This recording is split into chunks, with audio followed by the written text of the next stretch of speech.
한일합방에 스스로 목숨을 끊은 애국지사 장태수. 긴 세월이 흐르고 이름 없는 돌담 사이로 바람이 스며드는 어느 마을. 그곳엔 아직도 사람들의 입에서만 전해지는 한 인물의 흔적이 남아 있습니다. 무너진 기왓장 아래 묻힌 이야기, 기록되지 않은 진심, 그리고 어느 고요한 날 문득 다시 꺼내지는 기억 하나. 사람들은 말합니다. 그는 아무것도 가진 것이 없었지만 끝까지 지키고자 했던 것이 있었노라고. 세상 누구보다 굳은 마음으로, 그러나 가장 따뜻한 뜻으로 무언가를 끝내 지켜낸 사람의 이야기라고요. 그가 남긴 마지막 한 줄의 글. 그것은 스스로에게 던진 꾸짖음이자 이 시대를 사는 우리에게 묵직하게 건네는 질문이었습니다. 과연 우리는 지켜야 할 것을 지키고 살아가고 있는가? 그 양반은요, 우리 7대조 때쯤에 고산이라는 데에 현감으로 부임을 했어요. 그 계기로 전라북도 김제 쪽에 자리를 잡게 됐고요. 그분이 금구에서 태어나셨어요. 그 집이 바로 여기예요. 이 동네예요. 기골이 참 장대하고 인물도 좋고 통이 큰 양반이었대요. 공부도 잘했는데 처음에는 무과에 급제를 하셨대요. 그러다가 벼슬을 하시다가 보니 능력이 워낙 뛰어나서 다시 문과로 전과해서 과거에 붙으신 거예요. 그 이후로는 쭉쭉 올라가셔서 결국엔 승정원까지 들어가게 되셨죠. 근데 출세만 하신 게 아니고 그 양반이 정말 효자셨대요. 양산이라는 데에 원으로 나가셨을 때 이야기인데요. 그쪽이 외놈들이 쳐들어올 때마다 침입로로 쓰던 곳이었대요. 그런데 당시 양산 고을 벼슬아치들이 학정을 일삼았대요. 자기 이익만 챙기면서 백성들 괴롭히고 말이에요. 근데 이 양반이 거기 가셔서는요, 진짜 선정을 베푸셨대요. 자기 사재를 털어서 군비도 정비하고 백성들이 편히 살 수 있도록 해주신 거예요. 그러니까 양산 사람들이 너무 감사해서 공적비를 세워드리려고 했는데요. 그걸 끝까지 말리셨대요. 나라 일을 하는 사람이 당연히 그만한 일을 해야지 무슨 공적비냐 하시면서요. 그렇게 청렴하신 분이셨어요. 그러던 어느 날 아버님이 병이 드셨는데요. 그 소식 듣고는 벼슬을 스스로 내려놓고 고향으로 오셨어요. 직접 아버님을 모셨고요. 그리고 아버님 돌아가신 뒤엔 3년상을 예법대로 잘 치르셨어요. 그 뒤에 다시 조정에서 불러서 관직에 나가시게 됐는데요. 언제나 정직하고 바르게 일을 하셨어요. 탐욕이 없으니까 밑에서 잡음이 날 일이 없었던 거죠. 한 번은요, 임금님을 모시고 행차를 가던 길에 큰 비가 왔대요. 다른 사람들은 비 피해 도망을 갔는데 이 양반만은 끝까지 자리를 지키면서 임금을 모셨대요. 그 일을 계기로 임금의 눈에 들게 되었고 그 이후로 더 높은 벼슬길에 오르게 되셨다고 해요. 근데요, 결정적인 순간은 일제의 나라를 빼앗긴 그때였어요. 합방이 되자마자 이 양반이 벼슬을 딱 그만두고는 단식을 시작하셨대요. 이건 도저히 있을 수 없는 일이다 하시면서요. 그 단식이 무려 28일이나 이어졌고 결국엔 그렇게 세상을 떠나셨어요. 말씀은 안 하셔도 그 행동이 그 양반의 마음을 다 말해주는 거죠. 그렇게 돌아가신 거예요. 벼슬에 있을 땐 백성들을 위해 일하시고 가족에겐 지극한 효를 다하시고 나라를 잃었을 땐 그 고통을 몸으로 감당하셨던 그런 분이었어요.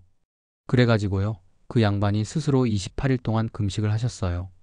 그런데 그 금식이 단순히 음식을 끊었다는 의미가 아니라 진짜 중요한 건 그분의 정신이 장하다는 거예요.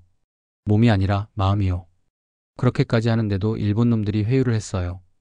은전이니 뭐니 돈을 들고 찾아와서 회유하려 하고 아들들까지 협박하면서 굴복시키려 했거든요. 그런데 그 양반이 절대 굴하지 않았어요. 가히 이 외놈들이 우리나라를 이렇게 짓밟고도 된다고 보느냐? 하시면서요. 오히려 호통을 치셨어요. 그게 정말 대단했어요. 그분의 아들들이 억울하게 일본 놈들한테 끌려가 고문을 당하기도 했어요. 근데도 절대 타협하지 않았어요. 요즘 말로 하면요. 내가 외놈들하고 무슨 협상을 해? 나는 그런 짓 안 해. 그렇게 말씀하시고 기어코 절개를 지키셨어요. 그리고 돌아가시기 직전에 자제문이라는 걸 쓰셨어요. 그게 뭐냐면요. 나는 스스로 죄를 지고 살아온 사람이다라고 자신의 죄를 적은 문서예요. 그 문서를 인쇄해서 당신이 돌아가신 후에 상여를 운구할 때 거리거리마다 붙이라고 하셨대요. 내가 죽거든 이 자제문을 대문짝만하게 붙여라. 나는 이런 죄를 지은 채 세상을 떠나는 사람이다. 이렇게 말씀하신 거죠. 그 자제문의 내용은 이랬어요. 첫째, 나는 충성을 다하지 못해 나라를 잃게 만든 불충한 사람이다. 나라를 지키지 못한 것은 곧 부모에게 욕을 먹인 것이고 백성들에게도 죄를 지은 것이다. 그렇게 철저하게 자기를 꾸짖는 글이었어요. 그래서 그 자제문을 상여가 지나가는 길마다 세워 붙였고요. 그 장례 행렬을 수천 명이 따라갔다고 해요. 그 길가에 선 사람들이 그 자제문을 보면서 마음에 깊은 각성을 했던 거죠. 아, 이런 훌륭한 분도 이렇게 죄인이라 하시며 가시는데 나는 과연 제대로 살고 있는가? 그런 생각을 하게 만드는 장면이었을 거예요. 그 양반이요. 지금 독립기념관에 가면 기록이 남아 있어요. 나라가 망하는 걸 온몸으로 거부하고 끝까지 절개를 지키며 떠난 분, 참으로 위대한 인물이었던 거죠.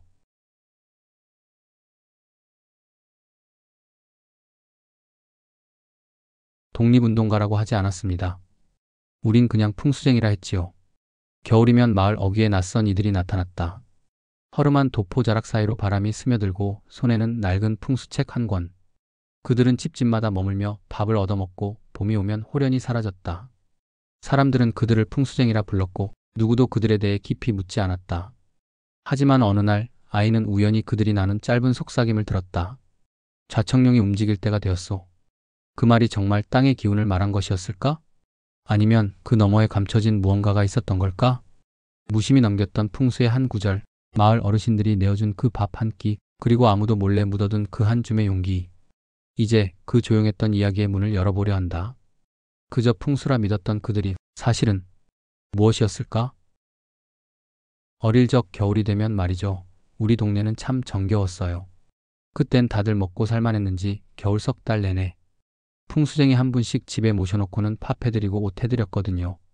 삼동이라 해서 딱 겨울 3달 동안 말이에요. 그러고는 봄이 되면 그 풍수 선생들이 전국 명산을 돌아다니며 산소 자리를 봐주러 다니곤 했죠. 우리 증조부, 증조모 산소도 그분들 따라 단양까지 가서 모셨다니까요. 안동에도 있고 단양에도 있고 그야말로 명당만 찾아다녔어요. 그런데 말이죠. 이 풍수쟁이들이 전부 풍수쟁이만은 아니었어요. 우리 동네가 원래 독립운동하신 분들도 많고 애국심 강한 분들 천지였잖아요. 자료관 가보니까 그런 기록도 많더라고요. 그 시절 순사들이 집집마다 감시하고 다녔어요. 저녁마다 문구멍을 뚫어가지고는 들여다보면서 풍수책, 삼서 같은 거 펼쳐놓은 걸 보고는 수상하다며 코를 킁킁댔죠. 이놈들 혹시 독립운동하는 거 아냐? 하면서 말이에요. 근데 사실 그 풍수책이란 게 겉으론 땅의 기운을 보는 책이지만 속으론 암호였어요. 거기 좌청룡, 우백호 어쩌고 하는 부분마다 실제론, 비밀 연락처, 작전 위치 같은 게 숨어 있었대요. 풍수쟁이로 위장한 독립운동가들이 저희야 그냥 산소 자리나 보러 다니는 사람들입니다 하며 일제의 감시망을 유유히 빠져나간 거죠. 말하자면 명당 찾는다며 전국을 돌아다닌 게 사실은 연락책 역할이었던 셈이죠. 우리 일가 쪽에도 그런 분이 한 분 계셨다고 들었어요. 우리는 성선 김씨인데 그 순사놈들이 헷갈려서 광산 김씨라며 엉뚱한 대로 보고서를 올렸다더라고요. 산에 미친 김가라고 뭐 그런 얘기도 어릴 때 들었죠. 덕분에 그분은 큰 화를 면했대요. 기지로 위기를 넘긴 거죠. 그래서 지금도 생각해요. 우리 조상님들이 후손 잘 되라고 명당도 찾고 나라 지키는 일도 하시고 그 덕분에 우리가 이 좋은 터전에서 편안히 살고 있는 거 아닐까 하고 말이에요.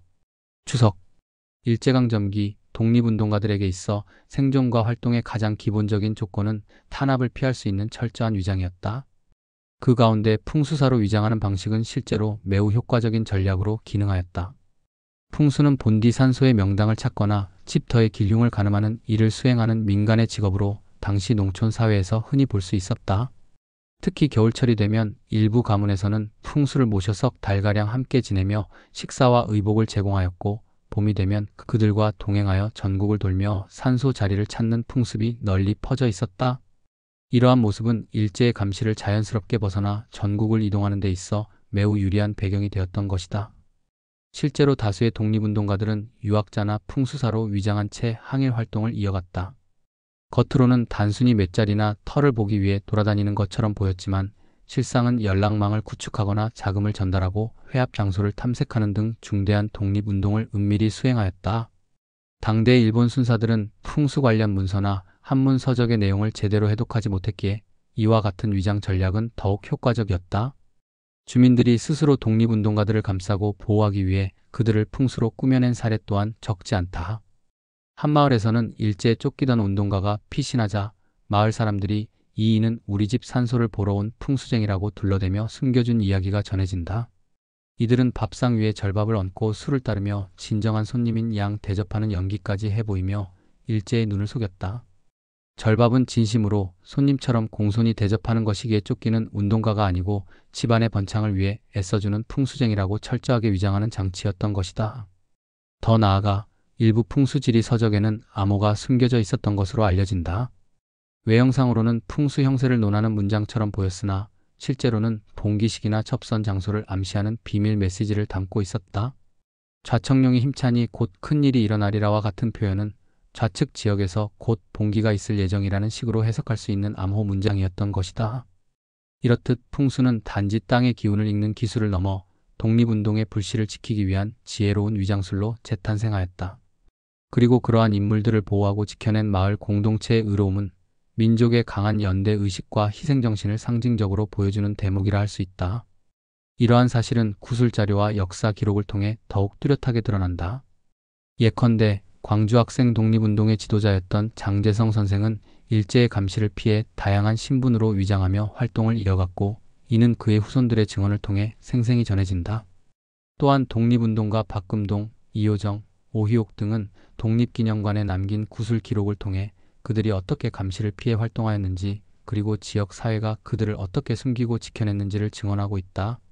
특히 경상북도, 충청도, 강원도와 같은 산악지대가 많은 지역에서는 이러한 사례들이 더욱 자주 발견된다. 험준한 지형은 피신과 은신에 유리했으며 공동체의 결속력이 강해 외부인의 감시를 쉽게 막을 수 있었다. 이 지역의 주민들은 스스로 독립운동가를 보호하는 데 주저함이 없었고 그 결과 수많은 영웅들이 그 속에서 살아남아 역사의 한 페이지를 장식할 수 있었다. 풍수로 위장한 독립운동 그리고 이를 둘러싼 지역사회의 협력과 헌신은 단순한 민간 신앙의 활용을 넘어 억압 속에서도 꺾이지 않았던 민족의 지혜와 단결을 보여주는 숭고한 역사이다. 오늘날 우리에게 남겨진 이 이야기들은 단지 과거의 사실을 넘어 그 정신을 계승하고 기리는 데 큰 의미를 지니고 있다.